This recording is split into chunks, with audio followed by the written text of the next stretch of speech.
So, meditation. In the Sufi tradition, we often speak of meditation using two concepts, the salik and the majzub. Salik means traveler, and majzub means one who is drawn to something, one who is absorbed and sort of drawn to something. So whereas where the salik makes an effort to go to somewhere, the majzub is called to somewhere. Now this course is shrinking down over 1,000 years of Sufi tradition into a compact formula, so anyone can use it. And whether you believe in the divine, whether you're searching for the divine, or whether you're, atheist, or, claim to be one, the effect of simply traveling through what we have, this universe, in front of us, is the same. If we were to go at light speed or whatever speed in any direction out of this planet, you would achieve, even if you weren't a believer, that which the sages, which the mystics would want to achieve, which is two things.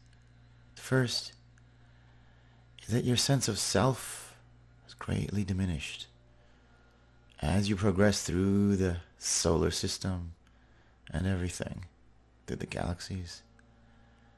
You realize how small you are. And the second thing you would achieve, whether an atheist or a mystic, is you would have this sense of awe, of wonder. And this sense of wonder would be increasing and increasing as your sense of self, of your body, is diminished, is decreasing. And your self, your true self, and this indestructible wonder, that's what would be your property. You could take it wherever you wanted. You get stressed out, you have this wonder in you. You get ecstatic or depressed, you have this wonder in you. So the salik needs to have a little bit of the majzub energy. And the majzub,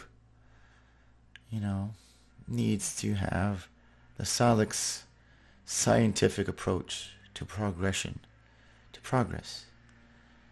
Internal maturity, perfecting the favors, the gifts that you have been born with. So in the Sufi tradition, which is following the way of the Prophet Muhammad, Venerable Prophet Muhammad, and the Venerable Companions, and all the mystics that came after them, the Sufi sheikhs that came after the Khulafa Rashidun, we find this combination of ecstasy in their relationship with the divine and with knowledge. But Majzub by himself, when he's truly lost in the cosmos, doesn't know the difference between shit and gold. So this happened to me one time. I'm writing a poem. I noticed that the words this, THIS, the same letters as the word shit, SHIT. And I thought this was poetic gold. So that's all great. But the Sufi tradition wants you to live in the world too. So you have to know the difference between gold and manure. So come back. So as much as you want ecstasy and you want to be drawn to the divine, the tradition of the Sufis, whether you are in the whirling dervish tariqa, the Mevlevi tariqa, tariqa means way, whether you're in the Naqshbandi tariqa, that specializes in dreams and the hidden faculties of imagination and fantasy, or the Chishtiya tariqa, perhaps the most musical of lineages, spiritual lineages, predominantly in the subcontinent, and combining, sitting and walking and everyday routine with deep meditations.